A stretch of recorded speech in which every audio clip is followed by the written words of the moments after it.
പല 90s കിഡ്സും ഇന്ന് missing ആണ്. ഗ്രൂപ്പ് ചർച്ചകൾ, ലേറ്റ് നൈറ്റ് പാർട്ടികൾ, സോഷ്യൽ മീഡിയ പോസ്റ്റുകൾ കാണാനില്ല. ഇവരൊക്കെ എവിടെ പോയി? എങ്ങും പോയിട്ടില്ല. വെറും മനഃപൂർവ്വമാണ്. 10-35 വയസ്സായി. ഇതുവരെ പലരും പറയുന്നത് കേട്ടു, അനുസരിച്ചു, അനുഭവിച്ചു, തിരിച്ചറിഞ്ഞു. ഇനിയിപ്പം നിൻ്റെ ഒരു ലൈക്കും കൊള്ളാമെന്നുള്ളൊരു കമൻറ്റും കിട്ടിയിട്ട് വലിയ കാര്യമൊന്നുമില്ല. നിനക്കെന്നെ ഇഷ്ടമാണോ? സന്തോഷം. ഇഷ്ടമല്ലേ? വളരെ സന്തോഷം. രാത്രി വൈകിയുള്ള പാർട്ടികൾക്കാരും വിളിക്കാത്തത് കൊണ്ടല്ല, അടുത്ത ദിവസത്തെ കഷ്ടപ്പാടിന് അത് വರ್ತല്ലെന്ന് തിരിച്ചറിഞ്ഞതുകൊണ്ടാണ്. പ്രണയമോ പ്രപ്പോസലോ ഒന്നും വരാത്തത് കൊണ്ടല്ല, മെസ്സേജ് അയക്കാനും കൊഞ്ചിക്കാനും ഒന്നും ടൈമില്ലാത്തത് കൊണ്ടാണ്. ഗ്രൂപ്പ് മെസ്സേജുകൾ കാണാത്തത് കൊണ്ടല്ല, രാഷ്ട്രീയത്തിൻ്റെ, മതത്തിൻ്റെ, സംസ്കാരത്തിൻ്റെയും ഒക്കെ ഡബിൾ സ്റ്റാൻഡേർഡുകൾ പണ്ടേ തിരിച്ചറിഞ്ഞത് കൊണ്ടാണ്. മൈൻഡിങ് മൈ ഓൺ ബിസിനസ് എന്നതാണ് പുതിയ policy.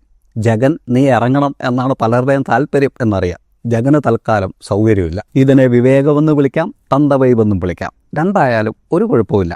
I don't care. Download ShareChat.